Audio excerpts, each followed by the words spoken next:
will kill you right here. Then do it! Time to die, Lois! You came after my wife, my family, my town, but all that ends right now! And here we go. It's the comic book bullies. Man, you come right out of a comic book. It's the comic book bullies. You will bow down before me! It's the comic book bullies. Now I am the master. It's the comic book bullies. It's the comic book bullies. All right, give it to me. The following contains offensive language and spoilers.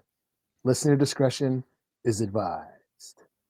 Dun, dun, dun, dun, dun, dun, dun, dun, dun, dun, dun, dun. Don't know that one. It's Christmas time in Hollis. Oh, Christmas in Hollis. Okay. Oh, you must have been watching Abbott Elementary. I did. I know you did. Welcome back to the Comic Book Bullies. Nurse, your bully, me, host Leroy, aka Batman AF, with my co-host. Yeah, this is Eli, aka Captain Chunk. And let me get in the character. I was gonna say we can't see your face. There we go. There we go. Yeah. Pay no attention to the guy behind the curtain.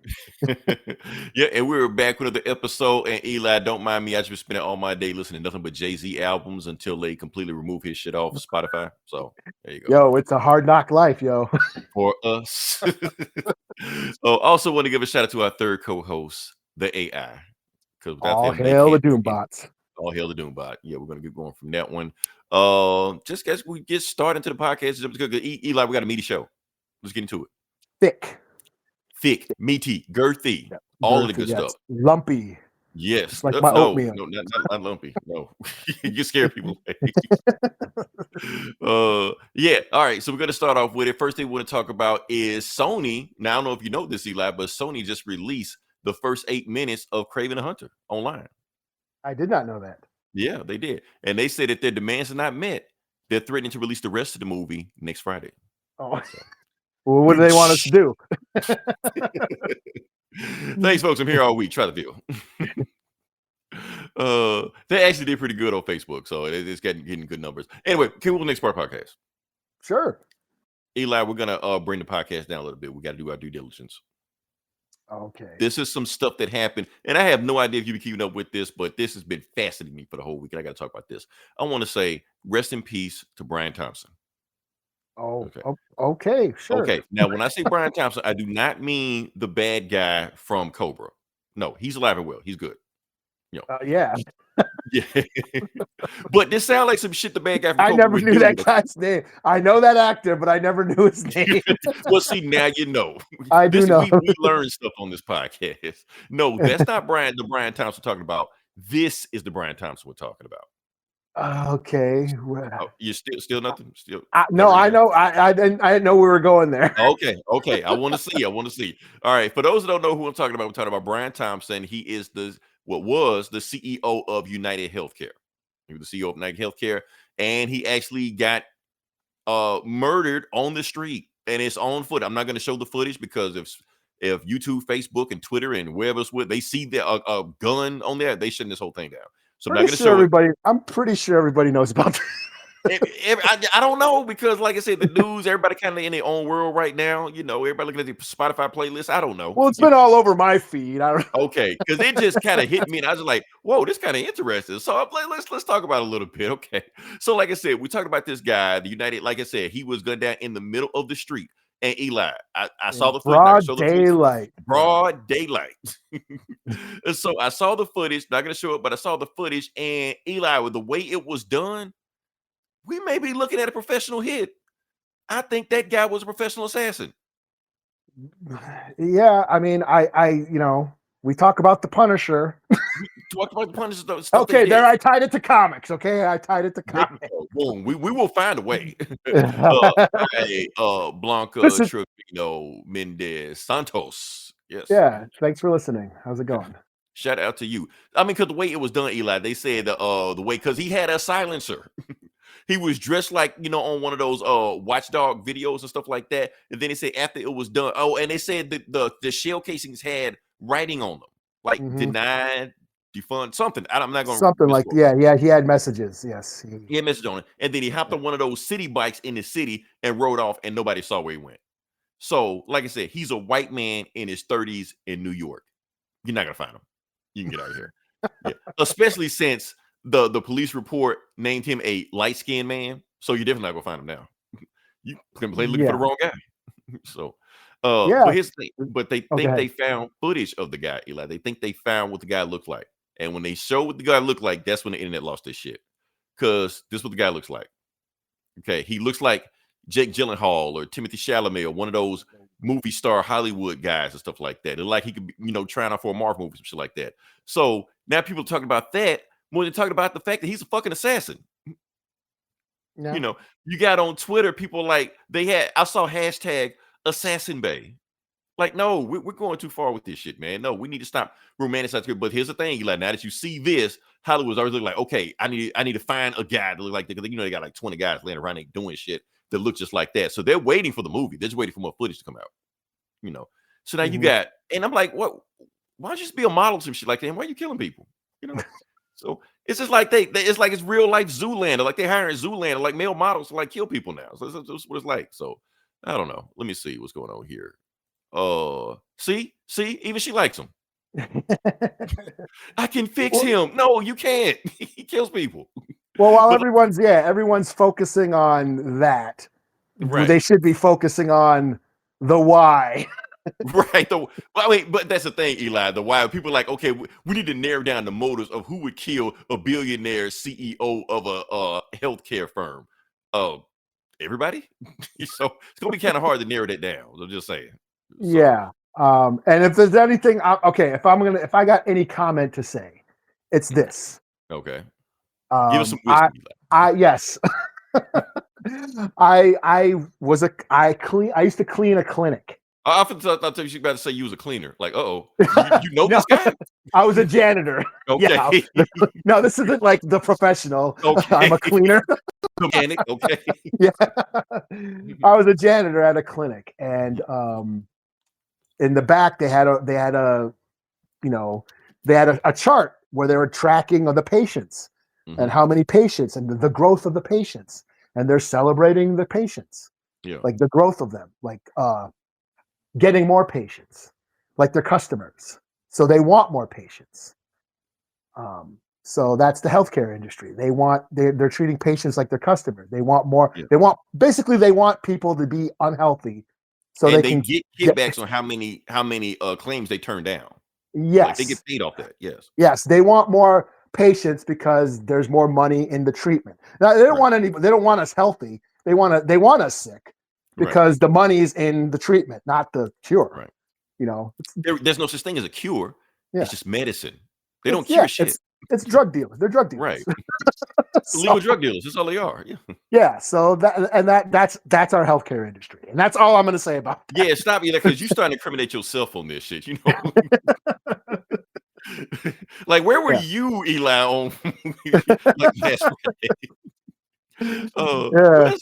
But that's all we got on there. But I'll just keep it going. Like, we need to stay in focus of some stuff like that, because this whole eat the rich thing, this is what it looks like. So we need to be careful about that rhetoric we're trying to push around. So like I said, I didn't know we were going there, but that's why I didn't say anything, because I didn't want you to prepare. I wanted to catch you off guard with that. All right. That being said, can we move to the next part of the podcast? But rest in peace. Good journey to Brian Thompson. So like I said, weird conspiracy theories coming out, Eli. They saying that the CIA may have hired this. They saying the guy might have did it himself because he was about to go to jail, some shit like that. He got convicted, something like that. So basically like an insurance thing. Or maybe the company did it. It's all kind of stuff. You know, I be Of watching course. all these spy movies and stuff, James Bond, Mission Impossible, Fast and the Furious. You know, my brain is like running around and shit Well, like that. it's more, yes, like Alan Moore said, it's more comforting. There's comfort in conspiracies, you know. Of course, like nobody knew his route except his mistress. You So this know, assassin guy right there, you know, seduced the mistress to find his route. You know, all this shit. I'm pretty you sure none of know, that happened. I'm just making this. I'm just concocting the story in my head. You know, like James Bond or some shit. You know, yeah. maybe it happened, maybe it didn't happen. I don't know. But the Yeah. world, it's complete chaos. Nobody is in control. But here's the thing. At the end of the day, it almost doesn't matter what happened because Hollywood just gonna make up some bullshit anyway. They're gonna cocaine bear this shit. So the story I'm writing is pretty much what it's gonna be 5 years from now. What was interesting, I was watching a TikTok and I can't remember the guy's name. He's an author, and he's saying that, you know, that that like Hollywood, you know, pumps out all these movies about rebellions and people taking on the system, and you know, the Punisher and you know, you know, these vigilantes who, you know, superheroes who, you know, take on the system and you know, go up against the government and try to right wrongs in justice for justice and shit. And meanwhile, Hollywood is run by these giant corporation, billionaire corporations, and they're pushing that narrative of like, oh, all you got to do is put on, you know, wear a cape or grab or be the Punisher or whatever. They're pushing this, Fight you know, the machine. All yeah, like but one pissed off individual can become a vigilante and solve everybody's problems. No, that's the fantasy. Right. It takes a lot more than that. It takes us coming together and not doing what we just did last month. Right. I thought that was all I was going to say, but anyways. Okay. I think we're getting too political. We can move on past it. Yeah. But no, I'm glad you brought us back to reality. You brought, you know, in perspective to this. So Yeah. Okay. Now let's talk about some fantasy shit, some sci-fi shit, and get away from the real world. That's the whole point of this podcast, is escapism. Yeah. Yeah, escapism. Let's talk about some comic booky shit. Let's talk about let's talk about, you know, stuff that isn't real. Right. Fake shit. Yeah, let's talk about this shit. So you anyway, know that vigilante in real life? Well, let's talk about made up real vigilantes. right, made up vigilantes, right. That's just like something that's not real. Right. Now I'm trying to pay. Do we have any comments we talk about now where a dude shoots a billionaire? I'm trying to make sure that if we are, we're not talking about it. Well, Daredevil. I mean, with Kingpin. Right. All right. That being said, No. Superman and Lois. Let's talk about Superman and Lois. Sure. Series finale. It's done. Hey, Lex Luthor right there. Lex Luthor. Oh, fuck. Okay. Next topic. Okay, yeah, let's talk about this. Okay, Superman and Lois series finale. This is the end of the show. This is the CW. I know a lot of people are just like, oh man, Eli, do you know how many people never even heard of this show? Yeah, I was insane. Like have no idea what the hell I was talking about when I was talking about it. They were like, there's a Superman show out? Like, yeah, it's been a Superman show for the last 4 years. Oh, it's like on the CW. Oh, I stopped watching Flash, so I don't know like you ain't gotta watch Flash or Supergirl, any of this shit. Like it's in a whole nother universe. You have to know any of that shit. None of those people show up. Yeah. It's its own thing, it's its own universe. You can just watch it, be done with the fantasy, pretend like none of the other stuff happens. So yes, you can just watch this. And I will say that I'm pretty sure this is not a controversial take or a hot take like that. This is by far the best CW DC show. It's the only one that I finished. Yes, I mean, but now there's a bunch of reasons why we say that, because yes, for one thing, it only lasted 4 seasons.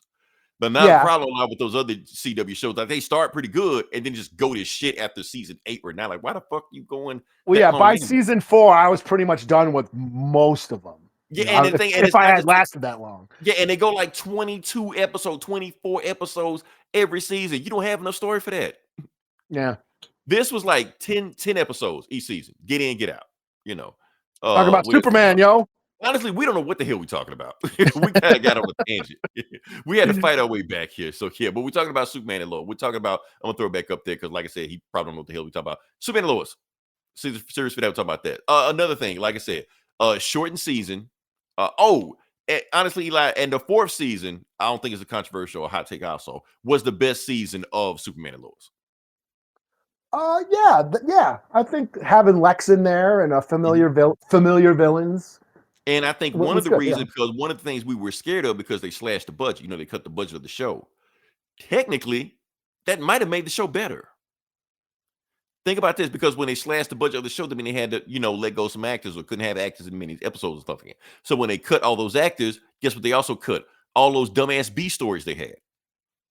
So now we got to worry about Lana's daughter and what the hell she's going on, and stepdaddy and all like that. Like, you may have got 1 or 2 episodes in the last season, but it wasn't just whole episodes of just them doing shit. It focused on the family, the super family. So focus on them, and that was it. And I always felt when the show focused on them, the show worked. When it started going all this other place stuff like that, kind of went down. Now, other than the Steel family, I like the Steel family.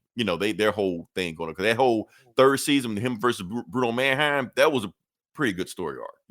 Yeah, but I did enjoy the whole. Yeah, I did enjoy the last couple. Actually, this show was. I don't think there was any like slow parts for me. I was into this show from the get-go. Yeah. I mean, like I say, it had moments, but you could tell, like in the other seasons, sometimes some filler would creep in. Like, I don't know if we need to talk about this, because you could feel the CW creeping in. That's the thing. This 4th season, it wasn't that. It was just bam, bam, bam. Let's get to the main story, get to the meat of the story, get to the heart of the story, get to what Superman and Lois talking about, get to the kids talking about, and let's move forward. All the other shit, scrap that shit. Lana Lang's daughter, send her ass to Europe or whatever like that. Get to the point. So yeah, that was getting old anyways. The whole, the him and or her and was it Jordan? And they spend all the time with them, and they don't even end up together. Yeah, like what was the point of that then? Yeah, he just got friend zoned. Right, and he just left it at that. He was like, okay, fuck it, cool, that's whatever. So so that's why I say the 4th season was the best season, because of all those things. Because actually, when they trimmed the fat and they cut the budget and also like that, they had to focus on what was it, and they basically put all the money on screen. They spared no expense. Hold on, what we got here?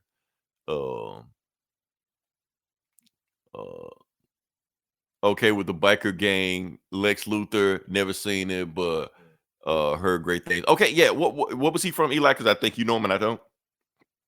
The biker gang? The Lex Luthor guy. Oh, he was on Walking Dead. Oh, I thought he went on Sons of Anarchy and nothing like that. I don't know. I never really watched that. I just assumed he was. I knew he was on one of those shows I didn't see, so I just assumed Sons of Anarchy. But you're saying Walking Dead? Okay, cool. That makes sense. Yeah. Walking Dead. Okay, yeah. He was Abraham on Walking Dead. Yeah. Honestly, here's the thing. That guy to play Lex Luthor, I thought he was great. Now he didn't have as much time to work his Lex Luthor like to do on Smallville for like 10 seasons or like that. He pretty much had to do what he do in a short amount of time. But what he did, he was great. I mean, he was menacing, calculating. I hated him on the screen, and the fact that I hated him means he was a good actor. That's the whole point of it. Yeah, and the fact that he didn't show up until the end of the show. Right. And they didn't really have to explain anything. That's just, he was just after them, and he came out, the whole, that was really smart of how, he had been wrongfully imprisoned. Lois had had framed him or whatever. Right. Even though he did all this other bullshit because they got him for that one thing. It kind of like Al Capone, just find some shit to get him away, Yeah. And just to, have them show up at the end and have him be that affected was pretty cool. Yeah. I mean, because we already know like Lex Luthor's gonna be Lex Luthor, but you still gotta execute, and they executed great. First, it also gave us the first Lex Luthor versus Superman war suit live action fight. That never happened before, Yeah. That scene was great. He was putting off some Injustice combo moves on him and shit. I was like loving that. Okay, yeah, give me that. Yeah, it's funny that it's taken DC or Warner Brothers this long to do some shit. Right. And it was on the CW that did it. Like, I think it gave us our first Lex Luthor Superman fist fight too. Remember that other episode when he had this red sun and they were just like duking it out? I was like this shit been building up like for 80 years. Yeah. We've been waiting to see these dudes throw blows at each other. Lex Luthor were headbutting him and shit. I was like, okay, this is a brutal ass fight. I like this shit. Yeah, this show was definitely slept on. I mean, it's a damn shame. It has some iconic moments. It's like a lot of shit you see in Superman comics for a CW show. You're like, damn, this the first time they did this shit? Superman going to the sun and sun dipping, get his power back. Like, first time they ever did that, Mm-hmm. Doomsday. They Yeah. gave us the best live action version of Doomsday ever, even though you got all these other movies doing shit, and he was threatening, like and damn, sympathetic. You felt and, bad for and him. sympathetic, like you felt bad for him towards the Yeah. end, like oh shit. Yeah, it's funny. Like I said, this not many people knew about this show, but it was probably one of the coolest iterations of Superman we've ever had. Yeah, You know? like stuff you would expect, and you watch this show, you just like, damn, why haven't they done this in a Superman live action movie yet? You know, Yeah. like why you letting the CW kick your ass? You know? Yeah. And the crazy thing is, you know, when we talk about Doomsday, we talk about Lex Luthor. He fought both of them in one episode. Yeah. Yeah. And you thinking like, okay, that's gonna be the whole episode. That's gonna be the top of it. Eli, that wasn't even the best part of the episode. No, that was like just half. That was like half of the episode. That wasn't even the best part. The best part of that episode, the series finale, was the second half of it. With they actually showed Clark and Lois getting old. Because the thing is, after the whole Lex Luthor did all this bullshit to him, he lost his powers. So he just like, fuck it, I'm gonna just grow old, with Lois.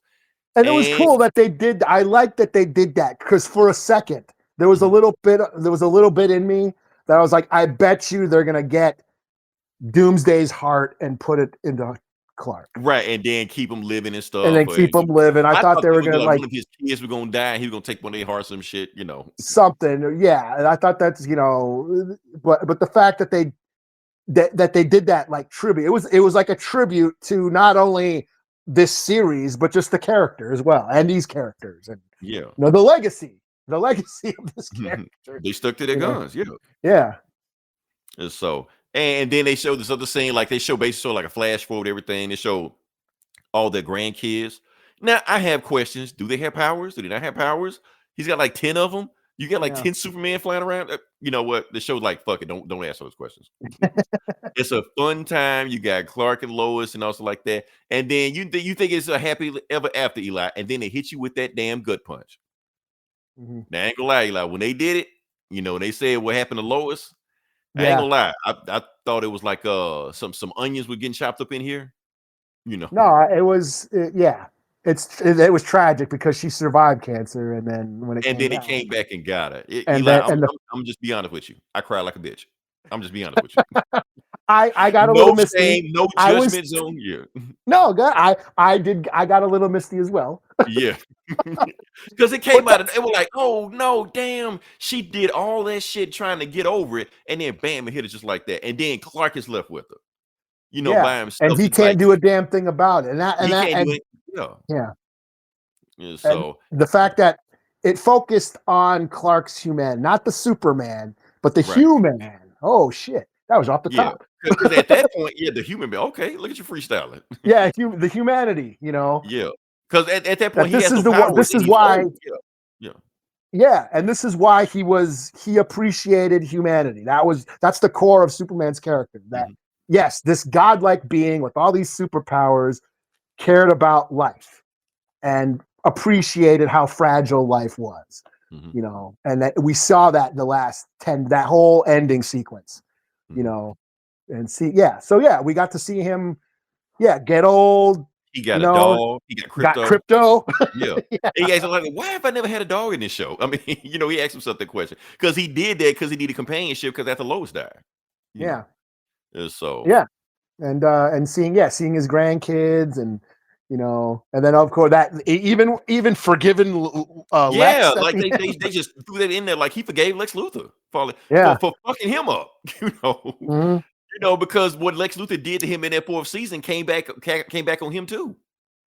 Because he said this is my first time I died, saying that I had 32 more years left to live life, but then his heart gave out, then that was it. And then but the way that was a beautiful scene too, him seeing all his friends and family and the kids and like Lex Luthor forgiving him, and then he saw Lois with that dress because that was the first time he fell in love with Lois, and then that's his heaven. He goes to heaven at the end of the show. So you think it's a depressing show because the show basically ends with Superman and Lois dying. But the way they do it, it's beautiful. It's like damn poetry the way they did it. And like I said, it was a tribute. It's a tribute to the show and all these characters, but also to the idea of Superman. You know? Yeah, because that's the thing, Eli. We had to get over this. Our Superman fans been having a rough ass time. You know, like the last years with Zack Snyder for like a decade. For a decade, and you got these evil ass Superman. What if Superman, but if he was an asshole? What if Superman, but he's Homelander? What if he's Omni-Man? What if he's Injustice Superman? What if he's Black Adam? You know, all this shit like that. Or Captain Marvel out Supermaning him in the MCU. Right, using spaceships and shit. Like, damn, man, we want to see Superman do this shit, but we can't. We got to deal with asshole Superman. But no, they gave us a Superman, the closest iteration of Superman to the comics we've ever gotten on this show. And he's raising kids, and he's human, and he's just a great actor, and it's just telling great stories, and it's even enhancing the comic storylines. Like when he told the world his secret. Like that was some emotional shit right there, especially like the dude was shooting at him and he looked at Lois at super speed and you can see like Lois like, it's time, just do. Or like how his relationship was tearing apart him and Jimmy Olsen, or how he was gaslighting, you know, other families just by telling his other kids to lie to them, you know, tearing apart their family. So all that shit came back on. All this shit, like it had emotion in the show with the action, with the family drama, all this stuff. Like it made it work. Yeah, because it was him, again, just him being human.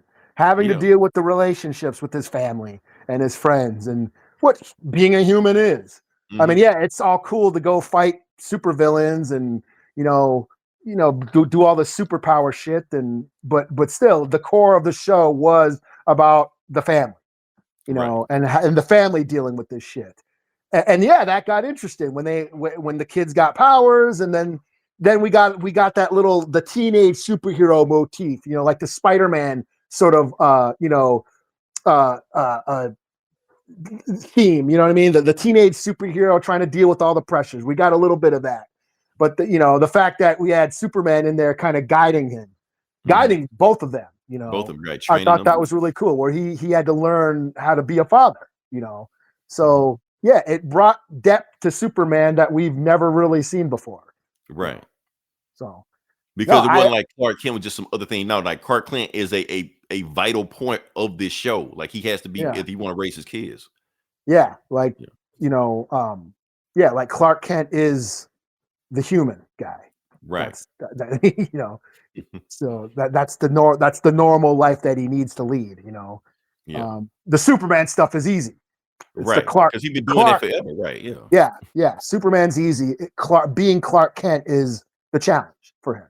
Right. So, no, like I said, this is the first CW show of like the Arrowverse show that I actually finished. I fell off the rest of them, Jake, what it do? Oh, it's Jake. Shout out to Jake for having us in his top 5 Spotify list. Yeah. Yeah. I didn't know you could even do that. I didn't know he could either. I'm like, what? Why he got it in there? We don't. Yeah.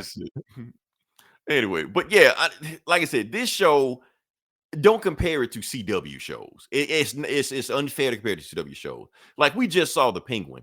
It's closer to the Penguin than it is Legends of Tomorrow. Yeah, Penguin was about a villain. Yeah. Penguin was about a villain, a straight up fucking piece of shit fucking asshole villain. Mm-hmm. This was about a hero, a superhero, if you will. Right. This is the opposite of that. So these are the two best examples. And cares about family. Yeah, just forthright and wants to do the right thing. And and another thing about Superman, like you see a lot of actors when they play Superman, like when they play Clark Kent, you can feel like they're pretending to be Clark Kent, like they're pretending to be clumsy or pretending to be goofy. This felt like him. Like it felt like he was Clark Kent, even though he was still coming off goofy and nerdy and but it still felt like that's him. Like he's not putting on an act or anything like that. Yeah. Well, he didn't really have to be goofy. It was just more of him. I think this show more focused on him trying to keep the secret. Mm-hmm. Like, he's watching the news. Like he goes into the diner and he sees on the news there's like a boat sinking on the other side of the world. And then he goes, "Oh, I left my wallet in my car." And then he goes out and goes and saves the people in the boat, and then comes back and pays for his shit. So it's like instead of being goofy, like Clark Kent and like we've seen in the movies, trying to be overly clumsy, to show to emphasize I'm not Superman. It was just him trying to like navigate the secret and keep his identity safe and his family life safe and stuff like that. So that was more interesting than just him being Clark Griswold. Right. Yeah. So, like I said, for those people that haven't heard of this show, don't know about this show, highly recommend it. You'll love it. I know the first 3 seasons are on HBO Max. I'm pretty sure the 4th season will be there. Hell, I wouldn't be surprised if it's there next week. Like the whole thing is just there, I think it's on CW. I mean, the 4th season's on CW. It's free. It's on CW also. Yeah. You don't got to subscribe to anything. So just sign in, just watch it. I mean, that's the thing. Like they're giving you this kind of free entertainment, all this Disney Plus bullshit. Doomsday. Yeah. And because the money they're putting in it, this feels like something that should be on premium network, like premium channels. And we were worried. Remember when they said, "Oh, they're going to cancel next season and they're getting rid of all the cast and blah blah blah blah blah," because it's going to be the last season, and we were kind of worried about it. But no, it stuck the landing, and it actually worked because we didn't need all that excess, Right. It trimmed the show down to what was important. Yeah. So and I do love it that they redeemed Bruno Mannheim at the end of it, because honestly, I feel like Bruno Mannheim was one of the most interesting villains they had on the show, because yes, he was a gangster. Yes, he ran guns and drug money, all this shit like that, but he was putting money back in the hood. Now that's like, and the money he was putting back in the hood, like the hospital, it saved Lois. So how does Superman take down the guy that saved his wife? Like it's interesting, Well, that was a great story arc. That whole story arc with him and his wife and all that. And then of course, if there was like any teen drama that I got into, it was between what's her face and his son. And his son, the Romeo and Juliet thing right there. Yeah. How does it compare to Smallville? Look, I've seen every episode of Smallville, probably twice. It doesn't hold a candle. They're not even the same category. It's not even the same stratosphere. So you can't compare Smallville to Superman and Lois. It's not the same thing. This is a much better show. Yeah. So. And even like I mean, if there was one, like I said, Jordan kind of got on my nerves for a little while, with all his whiny emo shit. Angsty, yeah. But I think he pulled it through in the end. That he got through it, and he became a hero. Like even when, and I actually got into it more this season when John got his powers. Well, John wasn't angsty with this shit. Like he was just off and running, like he knew what the fuck to do. Yeah, and then you saw like the jealousy in the end. But that's another moving scene is when you thought John died. Right. And Jordan had to revive him and shit. Like I was like, oh shit, hell no. They're not. Did you notice that John used the new power? Did he?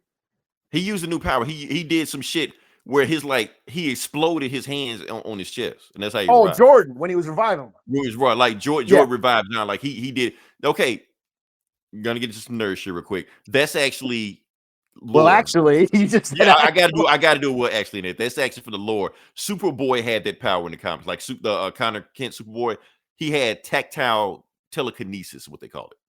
Okay. So he has different powers from other super people. So he used the same power. So I'm sorry to get on a tangent. Honestly, Eli, I did not want to talk about that, but I just did.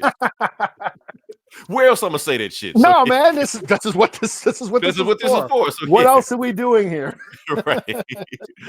So yeah, like I said, highly recommend this show. Honestly, the fourth, like I love this show, but this 4th season is some of the best stuff, live action stuff DC has ever done. Movie, TV show. You put it against anything. I will put this 4th season against anything they've done. Even against your Lord and Savior Zack Snyder. I would. I would. Yeah. So sorry. I've seen the comments on some of those threads and shit. Yes, I have to put it under Zack Snyder. Yes, I have to put it over Zack Snyder, man. It's because it's complete, it's comprehensive. Like this is the thing I would recommend. I can't recommend Zack Snyder. I like it, but I can't recommend it. Yeah, but Superman, I would highly recommend. Yeah, please watch this show. You gotta watch this show, man. Like why we are Superman fans. This show proves one of the reasons why we're Superman fans. It made me a Superman fan. I mean, I never disliked Superman. Yeah. I just thought he was but I got into Superman. Like I said, we've been in a Superman renaissance lately.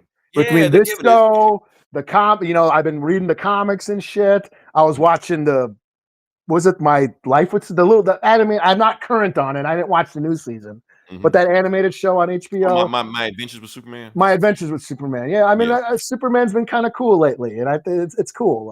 I got into it. But yeah, but no, I like what I was saying. Like I've seen some of those threads where people are saying this is like better than anything Zack Snyder's done, and there's the Zack Snyder bros that are actually defending Zack Snyder's version of Doomsday. Like how? He's like a fucking Ninja Turtle. This is like this is Doomsday. This is what Doomsday's supposed to look like. Yeah, not that bullshit they had in there. So yes. No, Zack Snyder's was an original design, and by just all up on his nuts and shit. Jake, that Superman documentary, like the Christopher Reeve documentary. Honestly, I'm not going to watch it because I feel like it's gonna be too sad. That's just me. Yeah, I haven't seen it yet. I haven't seen. I think it's gonna drop on HBO Max like next week, or if it's not already there. I think it's already there. I think it's already there. I haven't. I gotta watch so much shit. Yeah, it's so we gotta work too, man. We just don't just do this shit all day. I mean, most me and Eli have lives out of this shit. So yeah. Have you seen it, Jake? Well, you review it, Jake. Shit. I know the story. I know what happens. I remember. I've seen those original Superman movies in the theater, and I remember when he fell off the horse and broke his. Yeah, that was some sad shit. I don't want to see that shit again, man. It was sad then. Yeah, Superman can't walk. Was that Chris Rock? Superman can't walk. Superman can't walk. It's like the Hulk getting gout. Aquaman drowned in the tub. Yeah. Some sad shit, man. Yeah, man. I don't want to go through that again, man. I don't want to relive that.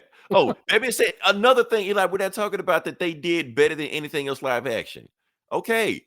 They gave us a live action Steel. Yeah. Yeah, that was cool. That was cool. They gave us like Steel like John Henry Iron. So Eli, I'm gonna throw it back to you. Who did it better? Superman and Lois or Shaq? Well, Shaq-a-roni, man. No, no. I to tell you the truth, I don't even think I've ever seen Steel. I may have seen it high, but I don't remember it. So no. I'm not. We're gonna move. All right, I'm gonna talk about it.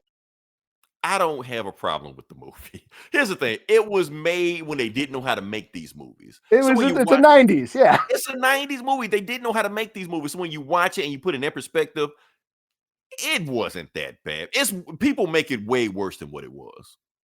You know, honestly, I didn't even think Shaq was that bad as Steel. I didn't think Shaq was that bad as Steel. It was no Meteor Man though. Okay, next topic. Here we go. Oh man. But yeah, watch the show. Great show. We're moving on past that. Okay, Eli, I'm gonna throw it to you. Okay, so now, like I said, we watched the CW where we didn't have to pay for it. Then we're gonna talk about Disney Plus, where I had to like scrape up every kind of coupon I could find.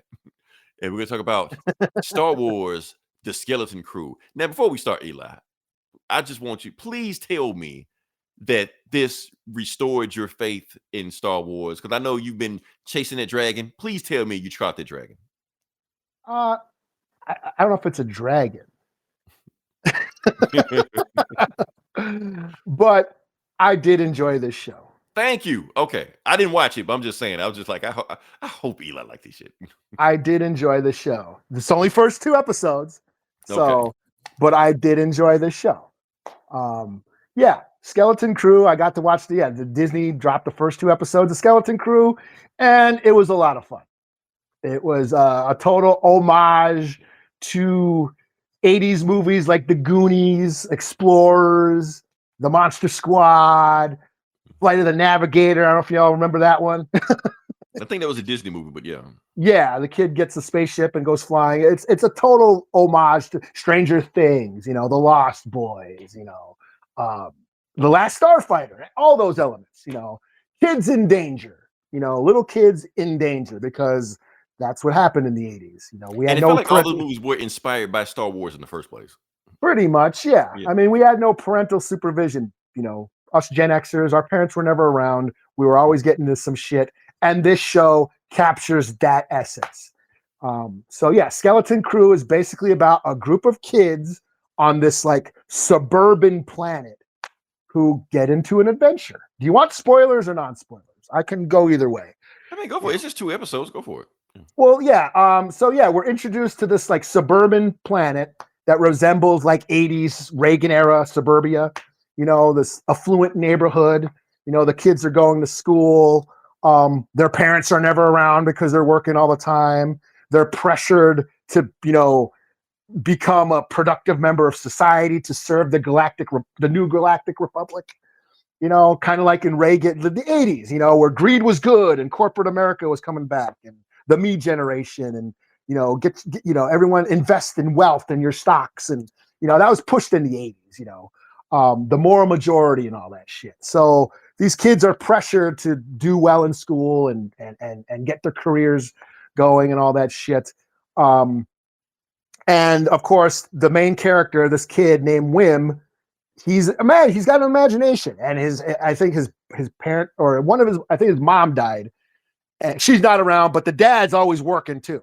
So he's pretty much left on his own all the time, and he hangs out with his best friend Neil, who looks like Max Rebo, like baby Max Rebo.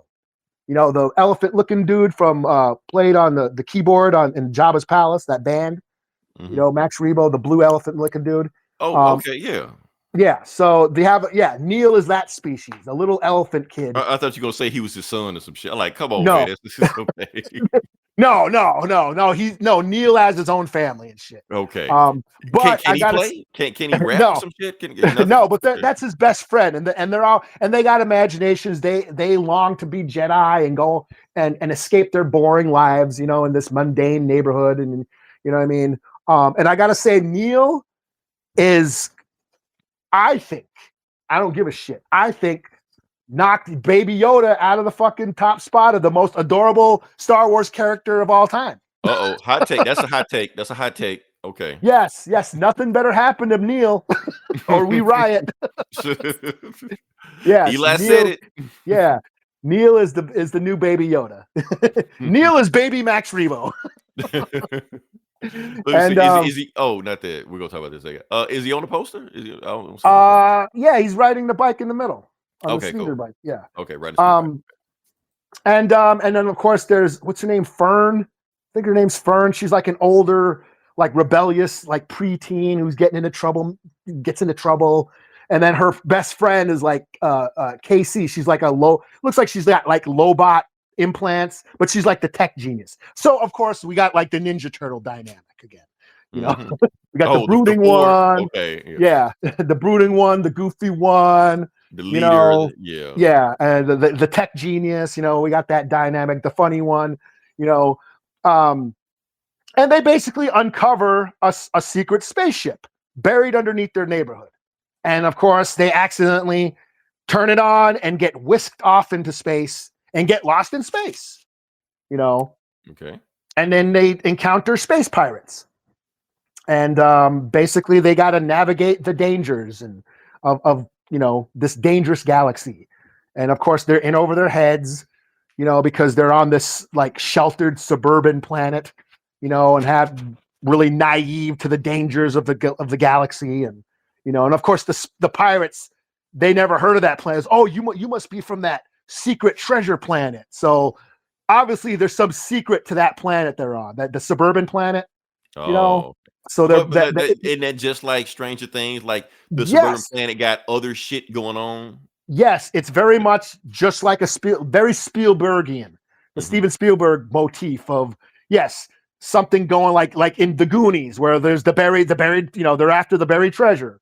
You know, Poltergeist, where the neighborhood is built on a fucking graveyard. You know, there's always some secret. But even slasher movies, like that was always a theme in all the like old slasher movies, where that was like the statement that they were making, that suburbia might seem peaceful and quiet and safe on the outside, but there's some corrupt shit going on beneath the surface, the underbelly, where some tragic shit happened, and that's what drove the slasher killer to go on a killing spree. You know what I mean? There's always some sort of underlying corruption going on in the suburbs. That, you know, that's the statement that like John Carpenter and Wes Craven and all those, you know, horror directors from the 70s were making about suburban America. It's interesting now that we're talking about it.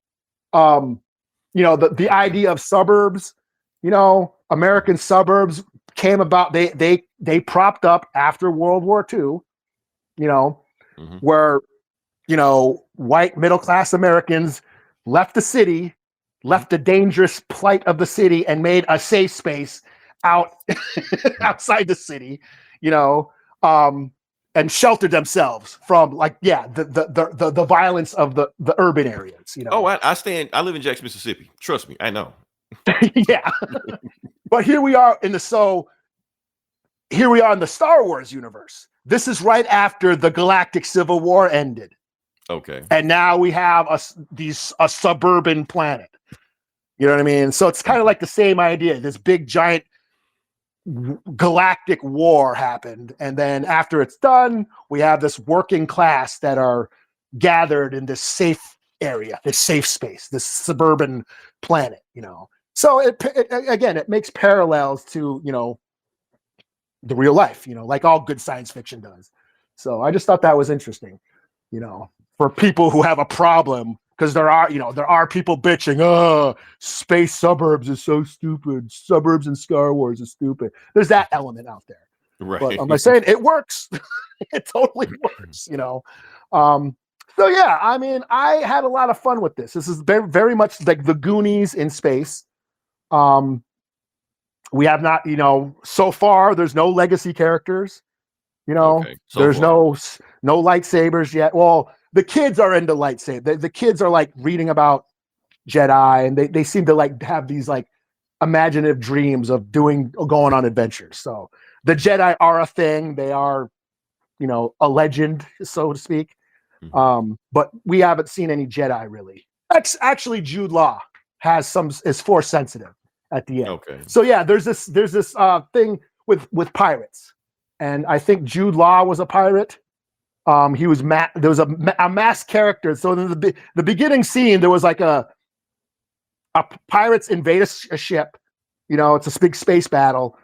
Pirates get on a ship to rob the vault, and then they pull a mutiny on the captain, and the captain was masked. At the end, when the kids encounter the pirates and get thrown into like a prison cell, they encounter Jude Law. I think it's implied that Jude Law was the masked pirate at the beginning. And he's Force sensitive. I don't know if he's a full-on Jedi, but he can do a few Jedi tricks and shit. But that's about it. I mean, they're not leaning into the Skywalker saga. So it does take place after Return of the Jedi. So it's like the same time period as the Mando series. Yeah, because Jay trying to see if anybody's going to show. I hope nobody does. Yeah, we don't need anybody showing up. Yeah. We don't need anybody. Like, I don't need to see Luke. I don't need to see Mando. I don't need to see any of that shit. Just let this be its own thing, because that's what's making it good. I think people get too, fans get too obsessed with wanting to connect, wanting that nostalgia. This feels familiar because we're seeing those throwbacks to 80s movies like The Goonies. Right. That's why it feels familiar. It feels like an old, like E.T., like a Spielberg movie. And I think that's where that nostalgia is there. We don't need to see Luke show up with a lightsaber. Just let this be its own thing and enjoy its own thing, and so we can enjoy it as its own thing. So yeah, I don't want to jump the gun and say, yeah, Star Wars is back, and this is how Star Wars should be done, and this is what you need. Disney needs to do this. No, just make some cool shit. Like. But at least it's off to a good start. That's the main thing. It's off to a good start. Who knows if they're going to stick to landing? We don't know. This is just the first 2 episodes. Ahsoka, I enjoyed the first few episodes of Ahsoka. That took a dive in the middle and came back at the end to be pretty cool. Book of Boba Fett started out cool, then shit its pants. And that's the thing. Is like most of these Star Wars, like Obi-Wan, I just thought was Mando, the first 2 seasons of Mando were dope, and then the 3rd season sucked. So it's like I don't like everything that they've done, but just enjoy it as it comes out. I'm not gonna like, this is what you need to do from now on and all that shit. So yeah, I had a lot of fun with this. I'm of that time. I grew up on the Goonies. I was the same age as those kids. So this was right up my alley, and it was just fun. It was just a lot of fun.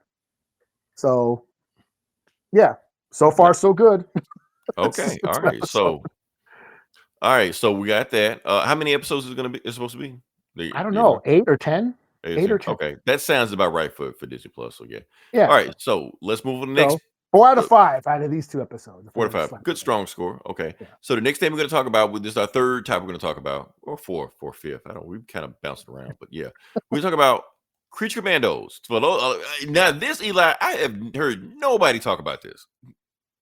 Matter of fact, it's hard as hell even find it on HBO Max. Yeah, it's not on the front page. I had to go search like when you go to Disney Plus, like Skeleton Crew is like right there. Okay, click it. You got to find this shit. If you don't know it, you wouldn't know it's there. Like I had to like creature. I couldn't even just put in CRE. I had to like spell the whole thing out. Like, fuck, man, how you expect people to find this shit? You know. So yeah. So for those who don't know, Creature Commandos is out. This is supposedly technically the first James Gunn of the first DC thing of the new DCU. Even though it's not the first thing of the DCU. No, because it's not.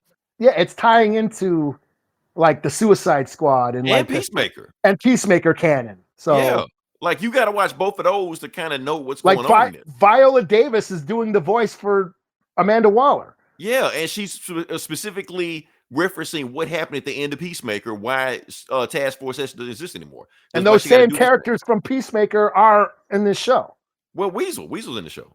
Yeah, and no. Weasel was in Suicide Squad. You're right. Yeah. And then once the dude with the beard, beard, Dijah? Yeah, the guy with the beard. Yeah, on Peacemaker. Yeah, so that's the thing. So this isn't James Gunn's first thing. This is a continuation of James Gunn's thing. Now people are like, "What's canon? What's not canon?"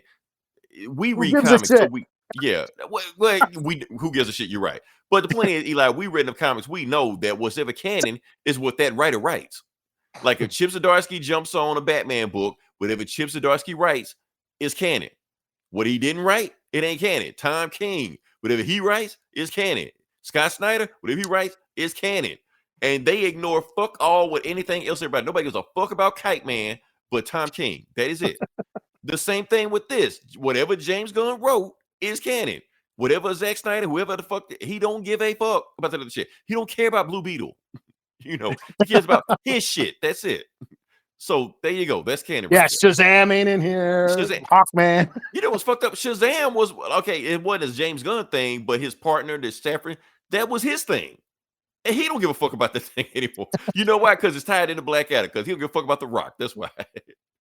So yeah, so that's all. I'm sorry. I'm gonna let you go. What did you think about it? Because they got all these YouTube videos popping up like that. Things you may miss in Creature Commandos and Shaggy and Scooby Doo shows up. I don't give a fuck about that, man.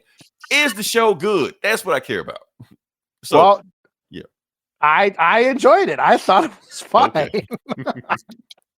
Like my expectations weren't that high. I went into this, okay, this is gonna be a DC's version of Hellboy, you know, right. And that's pretty much what it was. Or James Gunn version. Yeah, you can't even say DC. It's James Gunn's version. This is it's James Gunn's show. Yeah. Yes, you can see the trauma influence and all the James Gunn-esque humor and zaniness that he's known for. It is all there, you know. Yeah, like if you've seen Guardians of the Galaxy, it's kind of but the leash is off. That's the thing. Yeah. He's not he doesn't have the restrictions of Disney. He can do what he wants, and he does. It's almost like HBO encourages him to get away with this shit. You know, I never knew the Bride was part of DC. I never knew the Bride was a part of DC. Yeah, I'm not like well versed in I know. And that's the thing. I'm not well versed in Creature Commandos. It's right. But here's the thing, Eli. I don't think she is part of DC. I don't think she's a thing. I think this is just James Gunn doing shit. Yeah, and it doesn't really matter because the Creature Commandos weren't really that big of a thing, and they were just an offshoot monster book, you know. Yeah, and that's things like I'm not well versed in Creature Commandos. I'm not the greatest Creature Commandos expert in the world, but what I have read from Creature Commando, what I do know of Creature Commandos, James Gunn took a completely different turn to what I expect from them. Yeah, but because I was just disappointed the werewolf. Yeah.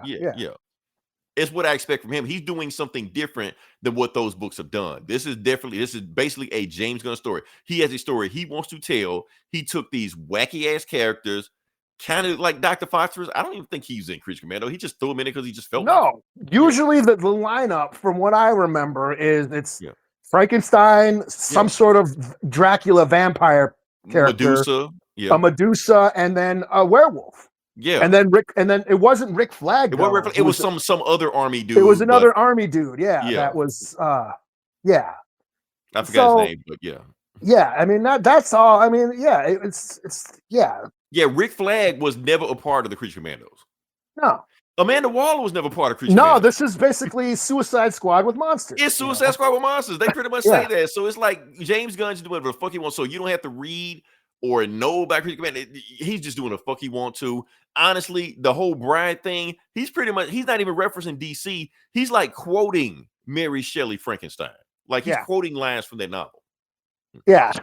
And shout out to Mary Shelley, the mother of science fiction. The mother of horror, yeah. No, the mother of science fiction. Yeah. Yeah, that was like one sci-fi story. Yes. Yeah. Yeah. And one of the and modern horror, like that influenced horror as well, you know. Yeah, science fiction and horror. Like I said, they're here. They're right there. So yeah. Yeah. She invented all that shit. So. I think it's funny that they turned Frankenstein into like this Captain Save-A-Ho creep that's been chasing her for. But it makes sense. It's like weird. It's like because like the way, I hope this story is going the way I think it's going. Oh, it went the way I think it's going. Okay. Like it's been over 100 years, man. Give it up. he's got all these strippers dancing around him, and he's still going after a corpse. Like, come on, man. Like you can do whatever you want, but he wants her. That's the thing. So it's like, I'm glad you said that, Eli, because we could say it's a commentary on male toxicity and all this shit like that. Now, here's the thing. Like, man, we gotta go there. We gotta go there. Politics out of comics. James Gunn don't. Here's the thing, and this fuck James Gunn up the first time, and he won't quit. So we just talk about Skeleton Crew. Here you go with all this woke shit. Because we talk about Skeleton Crew. Now, Skeleton Crew, for the most part, like you know, the usual crowd, they pretty much left the show alone. You don't really hear anything from them. They left the show alone. It's not like they went after like they did with Acolyte. However, they're coming at the Creature Commandos because the first 5 minutes, Creature Commandos is basically talking about them, specifically about them. Mm-hmm. So now that they know that they're the being made fun of, they're going out of their way coming all these YouTube videos. Creature Commandos suck. You can't find all these crap. More crap like that. Even though, because the show is clearly making fun of them. Yeah. You know? Yeah. So I just thought that was funny. I like this. The shit that got James Gunn fucked up the first time, but he went at it again. So oh well. Yeah. So now I'm glad you said it exceeded expectation. Eli, for me, it met my expectations. I was like, it's more James Gunn shit. James Gunn gave us more James Gunn shit. For right now, the first 2 episodes did not exceed my expectation. Did it give me what I expected, like from Harley Quinn? Like, oh man, you gotta like, is this something I would recommend? Not yet. I will not say this something I was like, man, you gotta go watch Creature Commando. However, that second episode did have some stuff in it that like, okay, it's picking up. We're getting a story here now. You know, the first episode, it didn't sell me, you know. But depending on where that third episode and fourth episode go, I'll be like, okay, we got something now. So I'm waiting to see. But right now, it's something I'll check in and see what's I enjoyed it more than I thought I would. Like, I'll check it out. It's and I'm like, wow, I rather enjoyed that. You know? Mm-hmm. You know. See, the thing is with James Gunn, like, I'm not worried about him with these weird ass characters like Creature Commandos and who else he got? The Authority and shit like that. I expect him to go weird shit like that. Oh, yeah. It's Superman that worries. Yeah, that's where you're worried. That's what worries me, especially since he's the one that killed Superman and Lois. He specifically did that because he didn't want to interfere with, like, he didn't want a TV show and a movie show of Superman at the same time because he thought it would confuse us. Like, we're so fucking dumb, we can't tell the difference, I guess. So since he did that, now the pressure is on him. Like, he has a lot to live up. Like, you just kill the best Superman thing we've ever gotten, and you come up with your own thing. You better deliver the same or better. Yeah, well, that's the thing. That is going to be his test because he's really good at getting to the heart of these wacky characters, these like outcasts, and you know, he's good at that. He's good at like getting to the drama, the dramatic weight of them. Mm-hmm. You know, can he do that with Superman? Superman is, you know, not a wacky and it's not character. A wacky character. Yes, he's sci-fi, but Yeah. he's not, Rocket Raccoon or some shit, Yeah. Can he You know, do that? Can he balance? Because he's always struck that balance of being goofy, but with heart. Can he get rid of the goofy from Superman? Can he not be goofy with Superman? Right. Like let that not be the overall tone, because like I said, from what I'm saying right now, like I said, right, Creature Man knows the different exactly what I expect it is, but it's pretty much delivering the same tone as the Suicide Squad, as Peacemaker, as Guardians of the Galaxy, as all the other shit he's done. It's the same tone. So, but for what he's doing, Creature Commandos fit. It makes sense. Yeah. That's why I think he should do like a Booster Gold TV show like that. Or a Terrific TV show. Get like DC. Here's the thing between DC and Marvel. DC can go way wackier than Marvel can. Like Rocket Raccoon is about as or Howard the Duck. That's about as crazy as Marvel gets. Where DC they can go like Squirrel Girl or something. Yeah, all this shit. So James Gunn has a lot of shit to play with, but I don't know. Superman is going to be a tough one for him. That's going to be outside the box. We're going to see. Well, yeah, we'll see. Can he do it? Is this going to be The Color Purple, like Steven Spielberg? That was like Steven Spielberg's first foray into like serious drama. Right. Can he do that? I say it's his best movie, but that's just me. I know it's controversial opinion, but I don't care. Oh man, you don't like 1941? What the fuck? No. Fuck hell no. All right. Can we move to the next part of the podcast? Sure. Slap a score on it, man. I'm gonna say 4 out of 5 because that second episode, especially that Cersei versus Bride fight, they went the fuck in on that shit. I like, okay, you got me with this one, James Gunn. Yeah, I thought that was pretty cool. Animation was on point, all that. I was like, okay, yeah, bloody. It was like, yeah, I was like, yeah, they were beating the shit out of each other. They were beating the shit out of each other, yeah. So I like, nah, you got me with that one. And plus, the thing is, when you're doing Creature Man, like all of the actors, like the voice actors, look like the characters. Yeah. So if they ever I'll want give to like it a 3.5 out of 5. I mean, it's Wait, cool. I thought you liked this better than I did. I liked it better than I thought I would. I really didn't give a shit. That makes sense. Okay. I just watched it like, I'll check it out, and I'm like, whoa, that was pretty cool. Like I'm like, I have no burning desire. I need to see the next episode right now. You're right. I'm the same way. I'm the same way right now. But maybe they'll sell me. Maybe they'll sell me. Yeah, but it gives me something to watch. Something new to watch, and I'll check it out. Can't watch Superman and Lois anymore. So sure. I know. Yeah, that's the thing. And it ain't gonna fill that void. Right. so yeah, I'll give it a 3.5 out of it. It's cool. It's good enough. Okay. We'll see. Maybe it'll get better. We'll see. I don't know. Yeah. But it's there. Because like I said, Eli, we're the only two like non-crazy YouTube. We're like regular people. We're regular people. We're the only people talking about this show. Yeah. Nobody knows it exists. Nobody even knows it's a thing. Yeah, we're not selling you out. I don't even know if it's even worth even promoting, telling people it's a thing. It's just a thing. Just watch. Yeah, I mean, I've seen a couple a couple of channels doing reviews on it, but no, they're not the grifters, and we're not selling outrage. Right. So we're just telling you what we think. It just is what it is. Yeah. So it was cool. I enjoyed it. I'm not sitting there every Tuesday night or whatever. Right. Like how you do with some shows. Oh, what night is the new episode on? Oh, you wait for it. I'll refreshing the app over there, like hurry up. Yeah, shit. Yeah. I'll see it when I see it. I watched them both today. I was like, oh, okay. Oh, you watched it today. I watched when it came out, but still, yeah. Oh shit. So all right. Oh, yeah. while we're talking before we move to the next podcast. I mean, next not podcast part.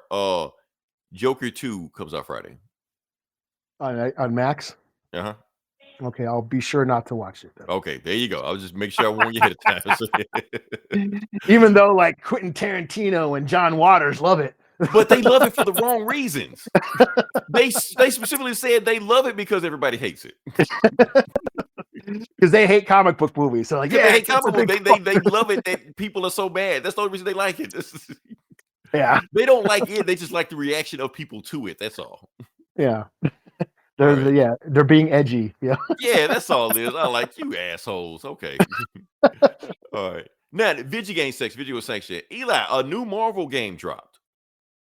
Oh, really? Yeah. Called Marvel Rivals. Oh, I did see like a preview for this. Yeah, Is this it's like a preview. phone game? No, it's on like regular systems, Xbox, PlayStation. It's on No PC. shit. Yeah. The work has been beating my ass, so I didn't have a chance to worry about playing this. I worry about that on my off day, But Gabe did hit me up. Shout out to Gabe. I don't know if he used to listen to the podcast anymore, but he did hit me up. Man, you on Marvel Rivals? So Gabe, I will be on Marvel Rivals next week. Eli, What is it? Is it a fighting game or what is it? It's what is it? It's like Overwatch, I think. Okay. Like, if you know what that is. So it's like a team battle and kind of like that? Yeah, kind of like that. Oh no shit. Yeah. It's a ton of fun. Okay. But I'm bearing the lead. I'm not taking the most important thing. Okay. It's free. Okay, because is it like that Star Wars? What the fuck was it called? Where you can? It was like the free game. You can download it, but if you want to unlock characters, you got to pay shit. But it was pretty much like a open world battle where you just fight everybody. Yeah.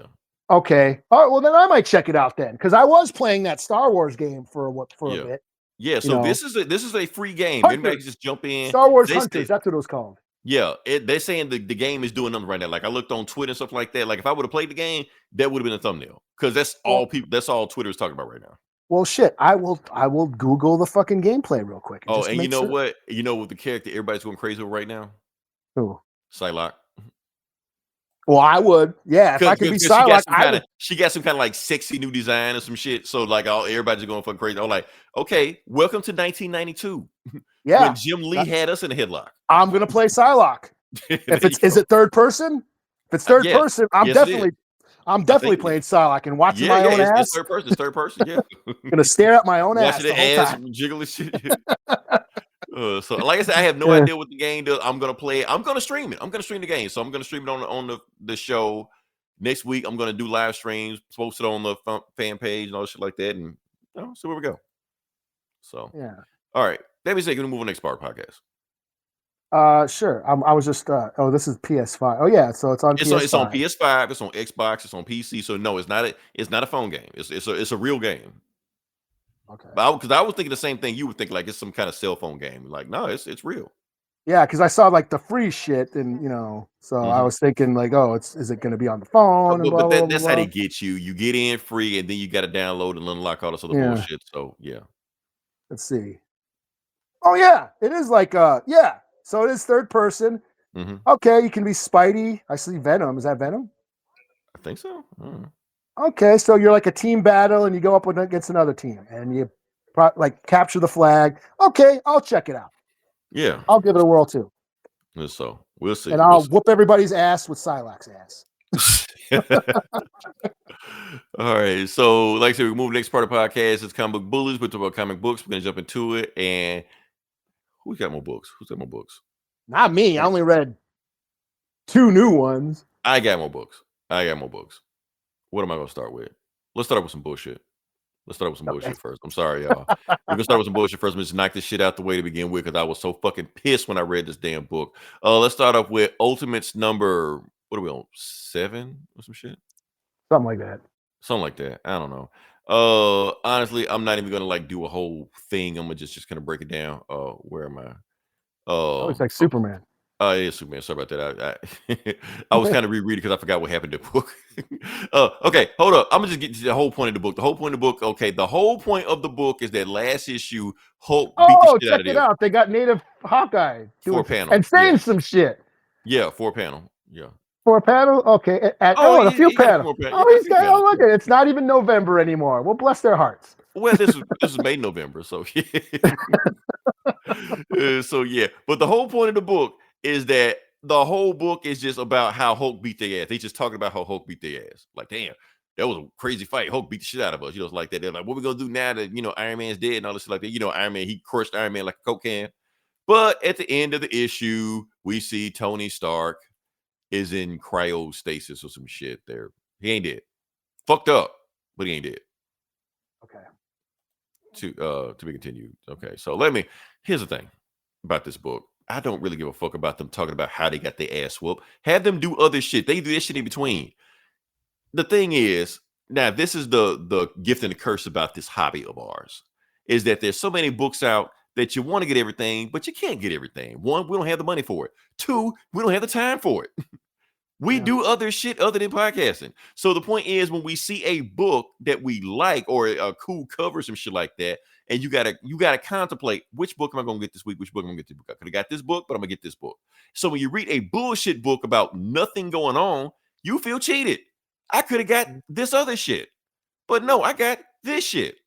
So yes, it pissed me off because I could have been reading other shit than them just talking about Captain America and Human Torch sitting at a bar drinking and shit. I don't need a book about that. Fight somebody, fuck somebody up, do something.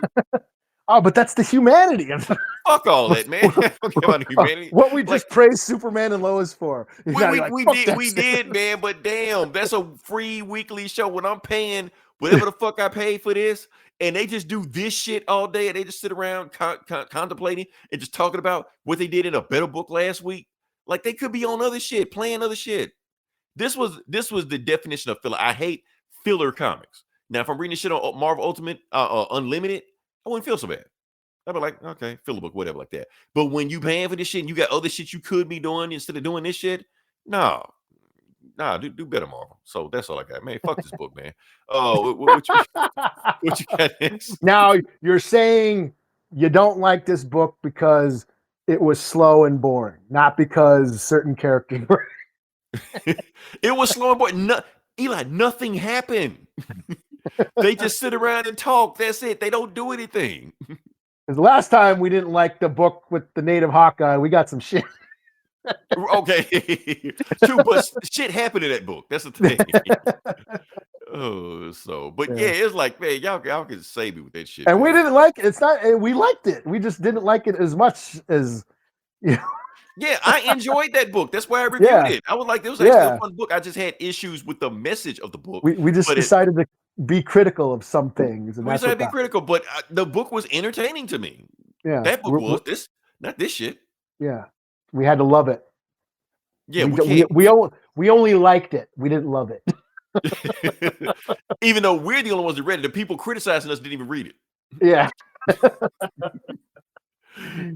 Tell us what to like. So yeah. All right. Yeah. So hold up. What we got here? On what? On Ultimate? He didn't even read it. When did he chat? Is he I don't know. 217. Talking about? Is he talking about Skeleton Crew? I said 4 out of 5. No, that he just posted it. He just posted. Oh, slap a score on. I didn't read this. Slap a score in anyway. I don't give a fuck. You probably got a save score. I'll give it a 8 out of 5. Because we're not allowed to hate Leroy. He's getting. I'm the one that's canceled. Okay, he talking about me. Oh, Eli, Leroy, almost the same. We look the same. It don't matter. Yeah. Yeah. Oh, I'm gonna say 2 out of 5 because the art was cool, but don't waste your money on this. Now maybe they're spinning their wheels for some other shit coming on next week, but don't waste your money on this book. This is a book you definitely could say you will miss nothing if you're trying to follow this whole overall story arc of the Ultimate. Because like I said, I've been enjoying this book. I've been enjoying this run. Yeah, because didn't he fuck everybody up like Hulk fucked everybody? Yeah, killed Iron Man. Yeah, and that's all they talked about, how they got fucked up. That's the whole book. So, like, I don't need you to talk about. I saw it happen. Oh shit! All right, what you got? What should I do? Should I do the new book or should I do the manga? You saving the manga for last. Okay. Oh, we're gonna keep the listeners waiting. Exactly. Oh, we're gonna turn into the otaku bullies in a while, so everybody stick around. Okay, so I didn't read much this week. It was a light week, but one of my favorite books of the year dropped. Grommets, number 6. This is on Image. This is Brian Posehn and Rick Remender's collaboration coming of age story about 80s skater kids kind of growing up in Cali. They're both outcasts. They're this kid moves to a new town. He's a skater kid. He's into punk rock and thrash metal, and he's kind of an outcast. And then he meets the other group of skater kids who are all just like this group of misfits, that kind of, coming of age. They're trying to like navigate the the town of being outcasts, and in the 80s when being a punk rocker, being a metalhead, being a skater was not that cool, and you got a lot of shit for it. So yeah, it's just about that. It's a coming of age story. These teens growing up, and it's pretty much this whole series has just been them getting into shit, skating, smoking weed, listening to like punk and metal, and just getting into mischief. The last issue, they threw a party, but then a bunch of jock assholes showed up and they got into a fight. One kid got beat up. In this issue, the fight continues.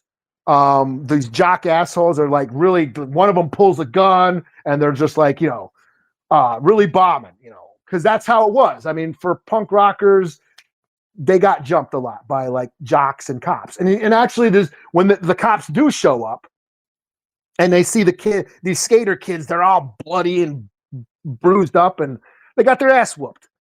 And the cops are like, what did you do to instigate the fight? It's like, we didn't do anything. It's like, and you expect us to believe that those, the jocks, like the star of the quarterback of our local high school would get into some trouble. No, it's always you little like punks getting, starting shit. Yeah. So there's that discrimination. Yeah. Punk rockers and skater kids got, discriminated against. Metalheads. That's how it was, back then. Like I said, it wasn't as fashionable back then. So that's pretty much what happens. And in the end, you realize the one kid is having to move again, and then you realize that these kids are like gonna miss each other. That they did bond. So it kind of focuses on the friendship, and so yeah, that's it. That's about it. We got one more issue. This is just a 7-issue arc, and like I said, I've been really enjoying this. Like I said, I totally relate to it. It's nostalgia for me. I grew up during this time. I was into metal and punk and skating back then, and I could relate. So this has been like a lot of fun, and this has been one of my favorite books of the year.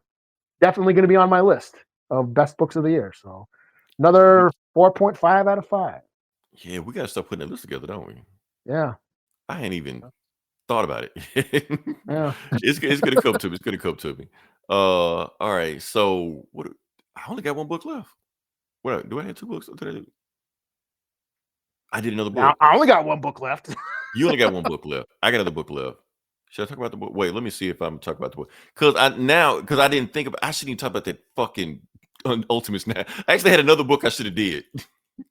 Okay, so the next book I'm going to do is Absolute Superman AF. Okay. Number 2, Iron Superman. Iron Superman. All kind of shit going on. Blue Beetle Superman, Venom Superman. Yeah. I read this too. You read this too. Okay, good. You can help me out with this. Okay. All right. So for those people who haven't keeping up, like I said, Darkseid made his own universe, and in this universe, you have another alternate universe version of Superman where everything is darker, edgier, emo, but it's Superman in an emo world instead of Superman being emo. But it's the absolute universe. It's the absolute universe. So it's a new version of it. We're going to go into it and see what's going on. Boom. Let's just jump into it. So, and it's Superman on the cover, Superman versus 100 Peacemakers. So there you go. All right. So the book starts off with, Krypton 6 years ago. And Superman, and Kal-El. So Kal-El has only been on Earth at least a minimum of 6 years. It ain't like he was born there. He's only been there about 6 years now. Yeah. So, and he got in trouble in school. But what did he get in trouble in school for? Because he wrote a paper and did his own research. This was the most interesting part of the book for me. What, the Kal-El part where he got in trouble with his school? Because he didn't use AI. He wrote it himself. He didn't use AI, general text, or he didn't like do that. No, he was like, I wrote it myself. I did my own research. You're not supposed to do your own research. Yeah. So we gotta talk to your parents after school. So you're like, yeah. So yeah. So now you were free. You were using free thought. What the fuck? Right. You can't do that. That's where we're headed, Eli. That's where we're headed. Yeah. That's why I said that was the most interesting part of the book. Was this first page. Yeah, they should have dug into that a little bit more, but I feel like that's gonna come back to us. Well, it totally reminded me of Ghost in the Shell. Yeah. Oh yeah, yes, an anime. I did watch an anime 20 years ago called Ghost in the Shell, and I did enjoy it. But that one cop, I can't remember the name. The one cop that chose to use the revolver. He didn't have a high-tech gun with all the implants. He had minimal implants, and he chose to use a revolver because he liked to use his human instincts. He didn't want to be influenced with the cybernetics and all the implants. He wanted to. He still relied on his human instincts and the feel of a revolver versus a high-tech, machine gun with, tech and assist, aim assist and all that shit and laser sightings. So that's what this kind of reminded me of. Here we have Kal-El thinking for himself and getting in trouble for it. So yeah, no, that's interesting. So I'm pretty sure all is going to come back around, and there's a theme of that in this very story also. We're going to come back to it, it's going to bookend. All right, so now we get to present day, and now we got Superman versus Lois Lane. Lois Lane is a Lazarus agent or some shit. She's a soldier, and she handcuffed him, and bam, she shoots him in the face. So he's just like, damn. And she keeps doing this over and over in the book, and he's just like, and he's trying to break the handcuffs, but the handcuffs are made out of some technology that for some reason he can't break, and he keeps saying, she chuffed me, because like I said, he's new to this planet, so he doesn't know the language yet. Like, he doesn't fully understand language. He's saying chuff instead of saying cuff, and so the AI is telling him, and we tell my AI, the AI, like, don't worry about that, don't rip her arm off, I will get the cuffs off for you, you just make sure she's safe while we do that. So while she's doing that and shoot him in the face and shit, that's when the peacemakers, all of them, show up and shit like that, and you start hearing shit like, oh, he just threatened her, he said he's gonna rip her arm off, Superman's got a gun, you see it? Shoot him. So he already know that. He knows if he's Superman, he just shoot him, it ain't gonna do shit. But he's worried about her dying. So he protects her by forming a cape. That's the first time we see the cape. Now the cape has some kind of sentient thing that just pops up, and he calls it red dust or some shit. Something, yeah. Yeah, so it protects her. So, but the cape moves by thought. So it's different. Like a Spawn cape. Right, like it's definitely a Spawn cape. Super Spawn. And while he's protecting Lois Lane, she shoots him in the face again. He was like, wait, will you quit doing that? He was like, no, you were prisoner. I mean, you're whatever. She keep calling him all kind of names and shit like that. So he just decides to up and away, because he was like, they're gonna keep shooting her. And so he just jumps off, leaps. Now, is he flying? Is he leaping? We really still don't know yet. And that's when the peacemakers just like, go ahead and shoot him out the sky. So they shoot 2 bullets at him, peace at all costs. So they shoot 2 missiles at him, and the red cape, the dust, what you want to call it, protects him, and they fall to the ground, boom, and he gets up, he protected her. So he leaped about 8 miles. And she wakes up and shoots him again. He's like, will you please stop shooting me in the face? And they start arguing and shit like that. Like, why you quit doing this shit? You just some bulletproof hippie terrorist. You think you know everything. He like, that's the problem with people on your planet. You thinking you're smarter than everybody else, so they open up their mouth. She like, my planet? Who are you?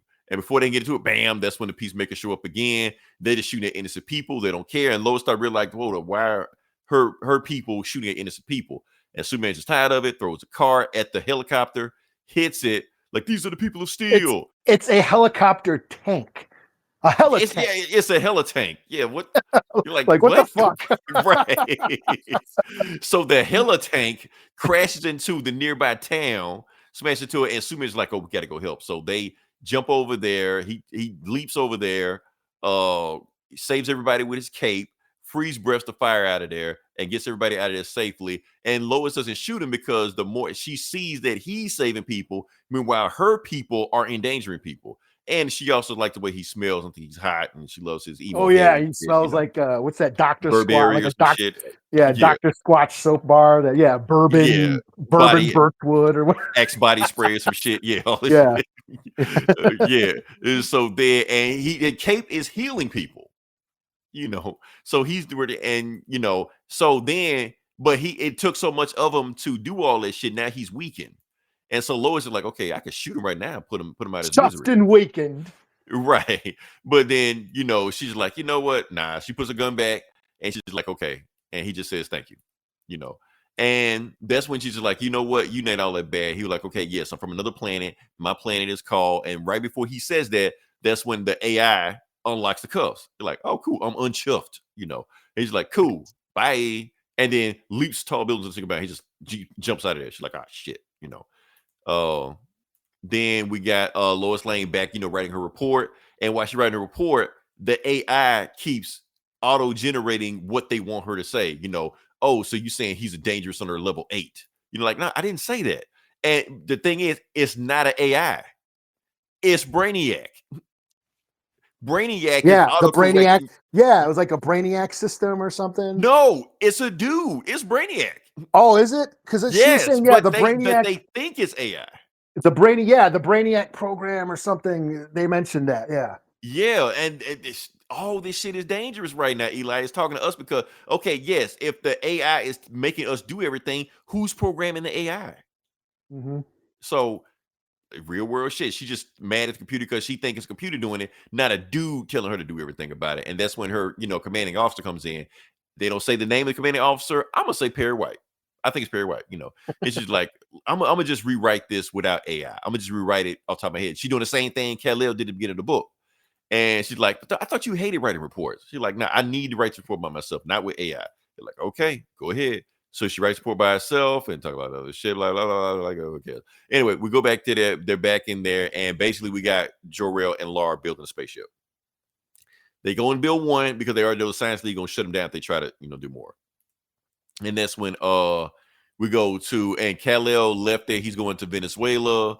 And when she finished writing it, rented by Lois Lane, she's there. And that's when we go back to that city where that helitank crashed at, that they freeze breath. You see all the peacemakers there. And the peacemakers refer to all each other as Smith. Hey, Smith, what you doing, Smith? Smith, I'm good. Okay, Smith.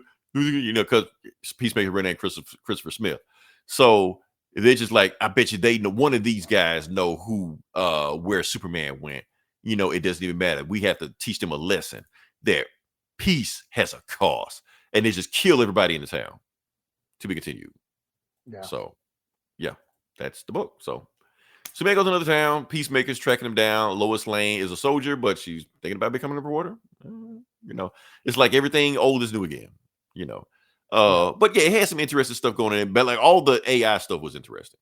The beginning and the end of it, where the AI was basically controlling them, and it's also showing how AI is controlling us. It's the same themes they were saying in the first book, how it was parallel between what killed Krypton is the stuff that we're going through right now. Like it's all parallel. So it's interesting. Yeah. So you wasn't feeling the sea lion? I thought it was fine. I thought it was no. I mean, like I just like they introduced this like different version of Superman and Lois, and like the origin of Superman, but now they're settling into their old roles. Now right. Lois is going to start writing. Reporter. Right. Yeah. Yeah. She Superman is calling. Yeah. Yeah. Superman's figuring out how to be a super guy, and right. We're just, now we're going into familiar shit, Understandable. For all we know, this might be the same Brainiac, because Brainiac pops up everywhere. Like I said, he was in the Milestone fighting Icon and shit. He might have just fell in this universe. Somebody be a different Brainiac, just might be that Brainiac.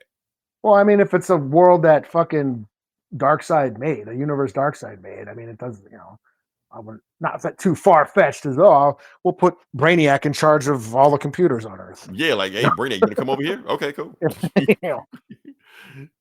So yeah, honestly, I'm gonna give it a 4 out of 5. I'm enjoying this book. I'm enjoying the new superpowers they give us. They turn them into Spawn, all this shit like that.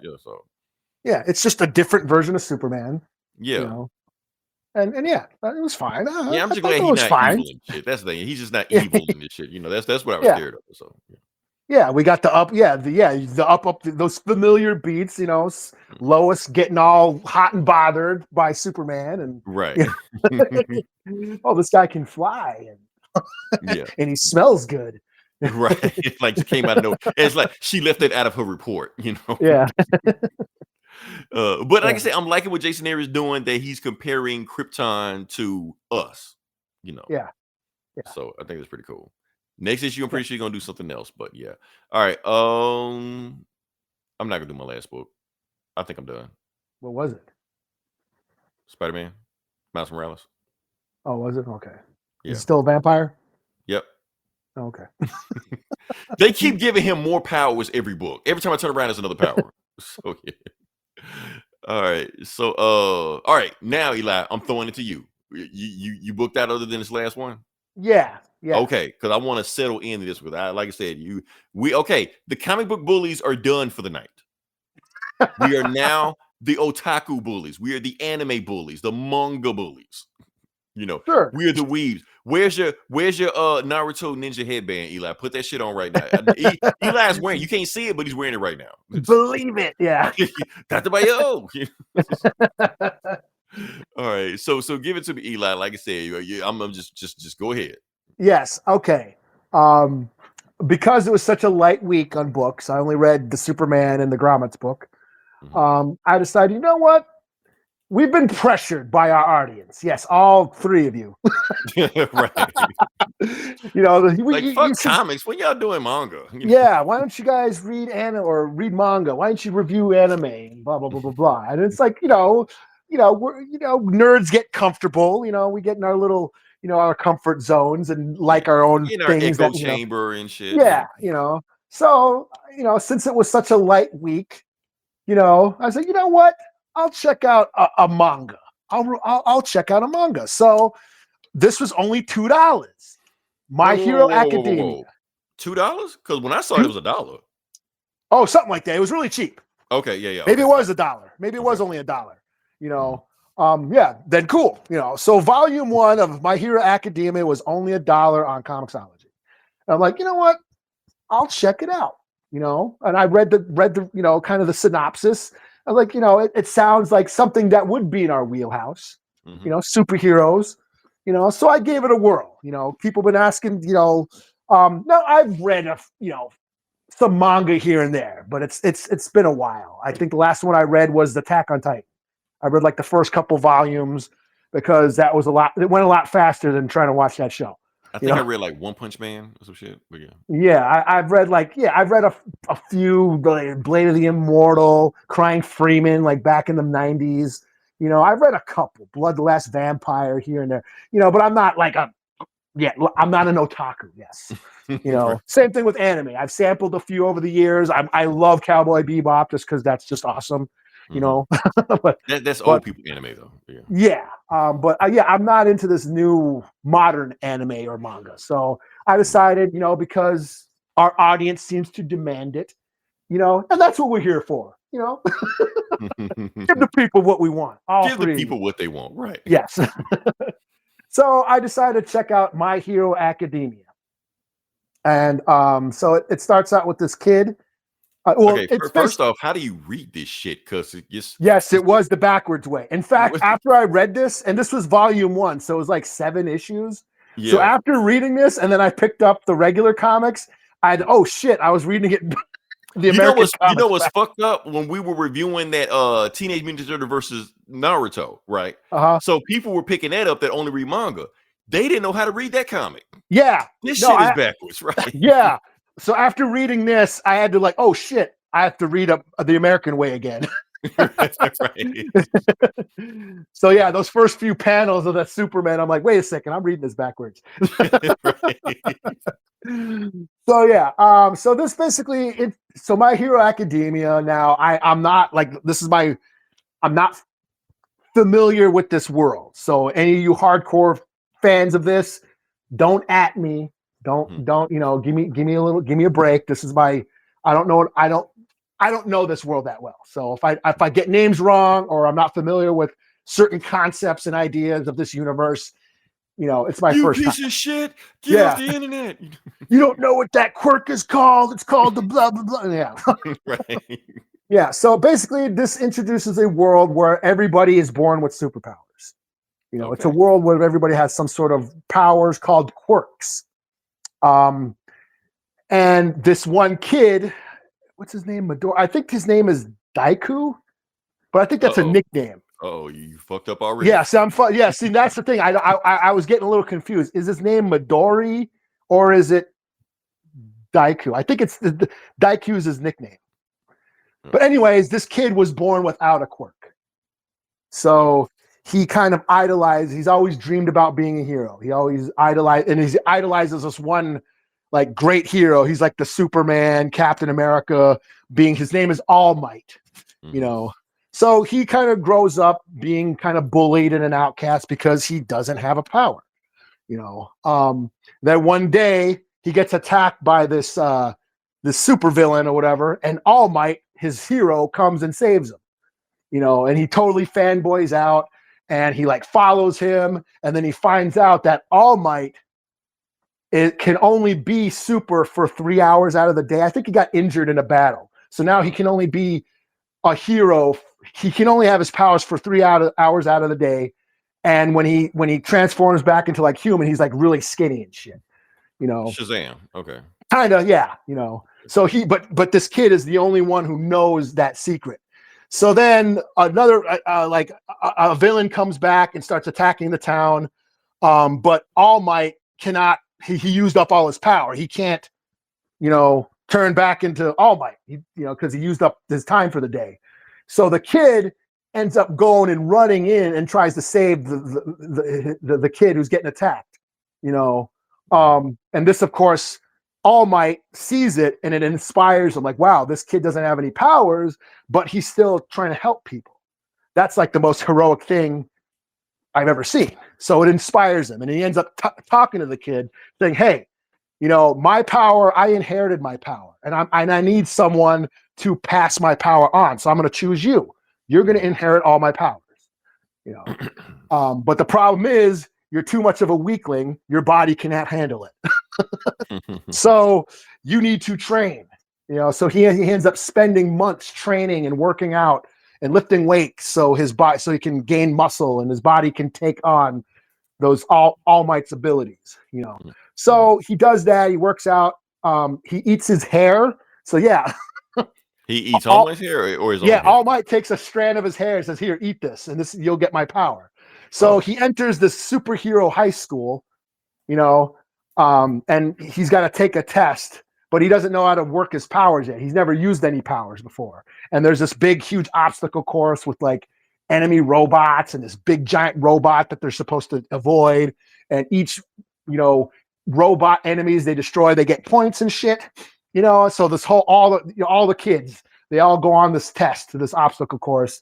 And of course, this kid Daiku does not know how to use his powers yet, and he's not getting any points. So he's thinking he's gonna fail. But then he notices one of the girls getting attacked by one of them giant robots that they're supposed to avoid. So again, he goes in and tries to save her. And then all of a sudden, his powers kick in. And it's all at once. He like One Punch Man. like destroys that giant robot with one punch. But he used up all because his body wasn't weak or not strong enough to, use all that power. His arm gets broken. His leg is all fucked up, and he ends up almost falling to his death. But the girl had like floating powers and saves him and shit, So, he doesn't have any points, so he's thinking he's going to fail and he's all fucked up. A nurse with healing factors comes and saves him and nurses him back to health. But then it turns out All Might is one of the teachers at this school. And he says, "You know what? You didn't get any points. You didn't get any points because you didn't kill any enemies, but you got the most rescue points because you actually saved your classmate. So you pass." So he ends up passing the test, And then he kind of settles into school. We get introduced to the classmates, and it's turning into that familiar high school and superheroes and kind of like the X-Men. Different characters. He's got a crush on the one chick. And of course, there's the asshole bully who's bullying him. And we settle into that dynamic and shit.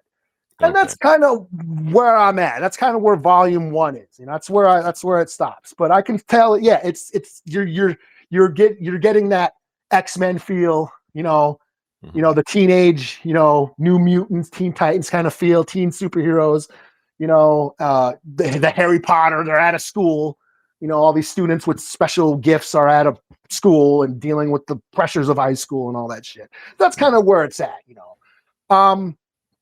it was fine, I don't know if I'm gonna get volume 2 because that's like $8.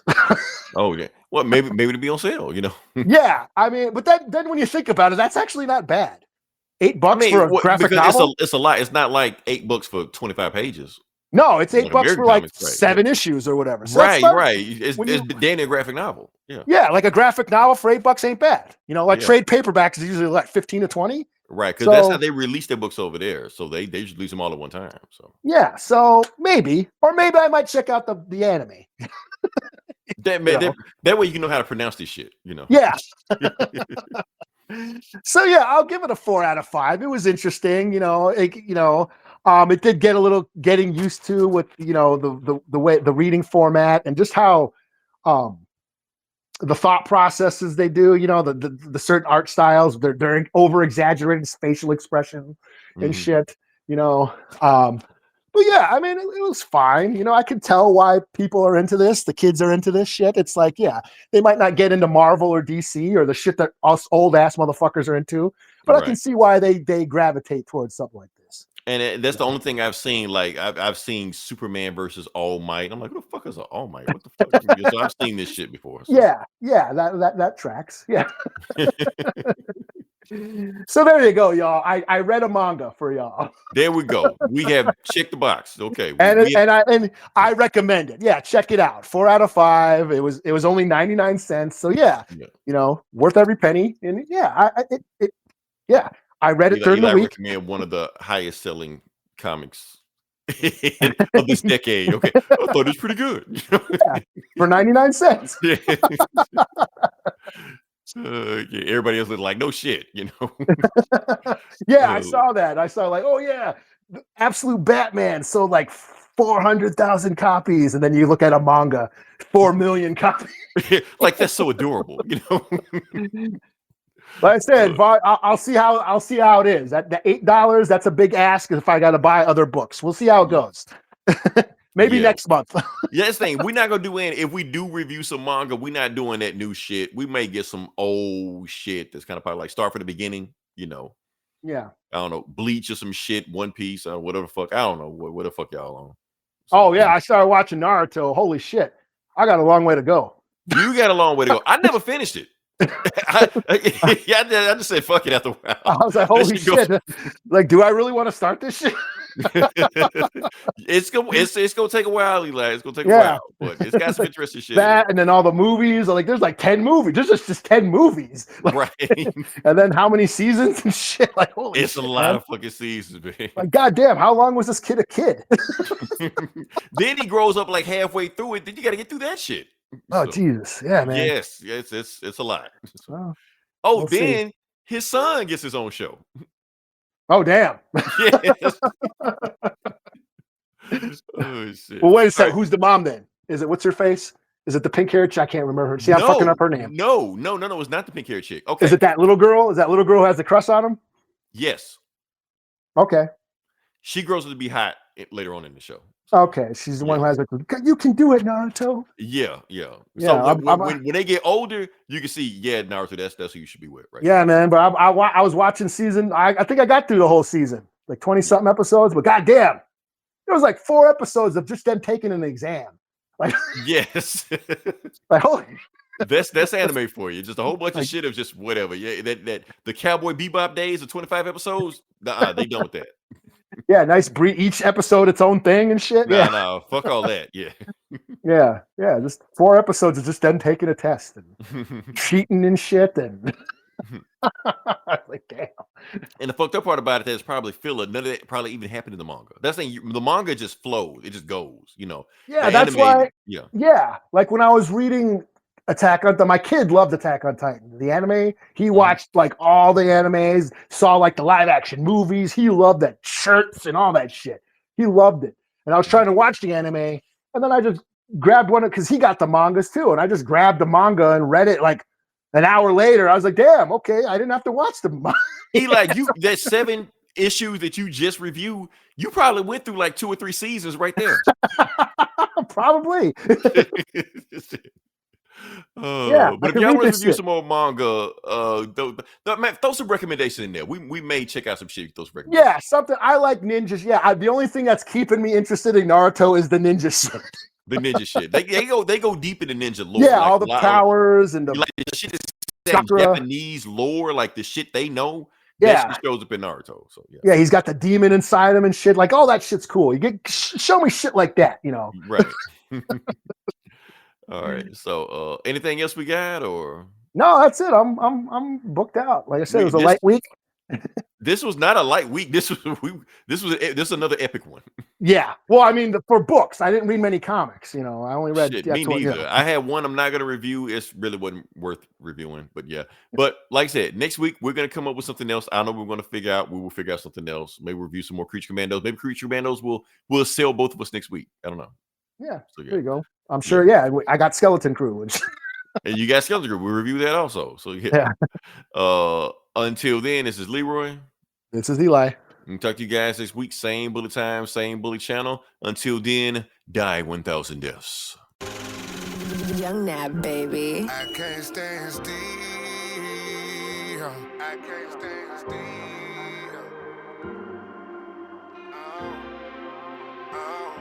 I can't stand still. I can't stand still. I can't stand still. I gotta keep moving, going up that hill. I can't stand still. I can't stand still. I gotta have motion. That's the only way I can deal. I can't stand still. I can't stand still. I gotta keep going, can't die on this hill. I can't stand still. I can't stand still. I gotta keep moving, going up that hill. Yeah. Lifelong full of pressure. I'm sneezing on these bitches. I chew 'em, but I didn't bless her. I'm drawing, but I didn't sketch her. I'm charged, but I didn't test them. I spent the whole block looking for my goals and still didn't catch them. But when I do, I'ma wreck them. Yeah, this here for all them hecklers. They wonder why I don't respect them. I did that work and a little extra, but they talking all that Armstrong. Keep still on, I have to stretch them. You niggas ain't nothing but my juniors hitting that slant. Oh, they'll Beckham. I'm out here running these lessons, trying to receive all my blessings. Making nothing but an all green salad, still fresh with a little bit of dressing. You niggas steady protesting. It's time for you to go and flex it. Might as well go and bring the real back, cause the game needs the protection. Yeah. Stand still. I can't stand still. I gotta have motion. Stand still. Yeah. I gotta have motion. I can't stand still. I can't stand still. I gotta keep moving, going up that hill. I can't stand still. I can't stand still. I gotta have motion. That's the only way I can deal. I can't stand still. I can't stand still. I gotta keep going, can't die on this hill. I can't stand still. I can't stand still. I gotta keep moving, going up that hill. I'm ready to groove. I'm dancing like MJ. I walk to the moon. Hate make me float on my helium balloon. My wave can't be stopped. My vibe brings typhoon. I'm jamming to my blue. My finish line coming soon. This life would never get me down. I won't stop. Life goes on. My favorite rapper hip hop. My life brain up and down. I'm moving like stock. I stay live. I stay fly. Just know I stay in motion. That my light up inside. It cover my pain. I gotta maintain. I'm moving like my blood as it flow through my veins. The rain spread wide. I motion like receiver. This road get tough. I keep my faith in Jesus. Earth, wind, and fire. Just know I got my reason. I gotta keep moving cause I stay dodging demons. Back on my mission, back in position, back in the kitchen. I got them feeling like Joe to see, like Bobby Brown for that new edition. Nah, I ain't dissing, y'all niggas trash. Oh, they hating us, what they tell themselves. I ain't gotta say shit outside the booth, cause everybody know that dope sell itself. Man, what it do? M. Dot, D.O. Dub, JJ Spade, Black Sunday, clear the runway. Real niggas about to take the stage, and I was chilling in the cut. Never pop back up, they wonder what he gon' do. Don't give me a reason to fuck around and drop tech season 2. That's only half the team, but I'm saving all that for another song. Best believe when I secure the bag, I'ma be like Giannis, put my brothers on. And it was written like scripture. Some of y'all still can't see the picture. If you ain't with it, then I can't get with ya. If the shoe fit, let that motherfucker fit ya. Props to y'all that made it out, but fuck y'all if you ain't make a route. I'm trying to get back to where I started, cause 2020 try to take us out. But I'm still here. Ho, show that ass, ho, pour that glass of that champagne. And if y'all on the same shit I'm on, then gon' pop a bottle, do the damn thing, and I'm on. I can't stand still, I can't stand still. I gotta keep moving, going up that anthill. I can't stand still, I can't stand still. I gotta have motion, that's the only way I can deal. I can't stand still, I can't stand still. I gotta keep going, can't die on this anthill. I can't stand still, I can't stand still. I gotta keep moving, going up that anthill.